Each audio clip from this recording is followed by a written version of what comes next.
When I first started in October, I was placed in family court, and where I've heard at that time and still continue to hear custody cases, dependency cases, children at risk, shelter care cases. And the difficult decisions are when you have two parents who are trying to establish custody for a child. And you look at the both parents, sometimes you can make an easy decision that one parent should have the child and the other shouldn't. And I can't get into specifics, but I've had cases where it's a very difficult choice. Because now what you're dealing with the child who is being torn between the mother and the father. You have the parents who obviously want to have the child. And now I've got to make that decision. Who is going to have custody of that child? I look at the law, and the law is very simple in the sense it's the best interest of the child. So the standard is easy. But how do I establish the best interest of the child when they both seem to be providing a good home or can provide a good home?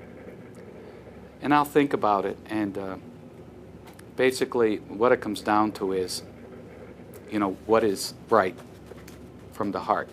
And I find a lot of decisions are that way. It's, I could sit there intellectually, research the law, look at the law, and review the transcripts of the hearing or the testimony, and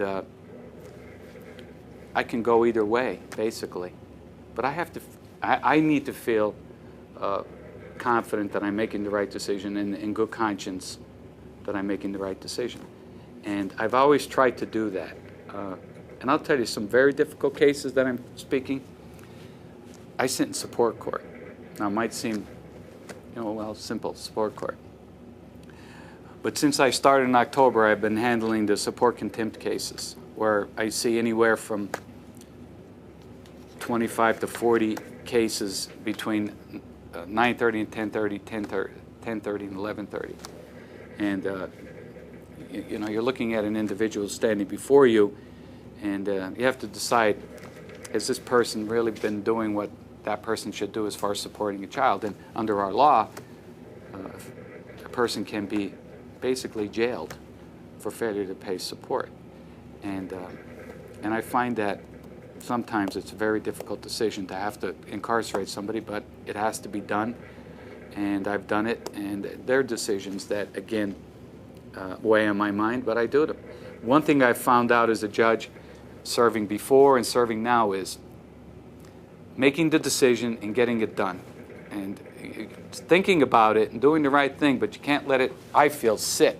Because if I look at a case and I've reviewed everything, normally, when I make my mind up, it's best to just do it. Sometimes I'll think about it some more, but if I don't make the decision, it's just going to, that's one more case that I have to come back to, and it's going to pile up.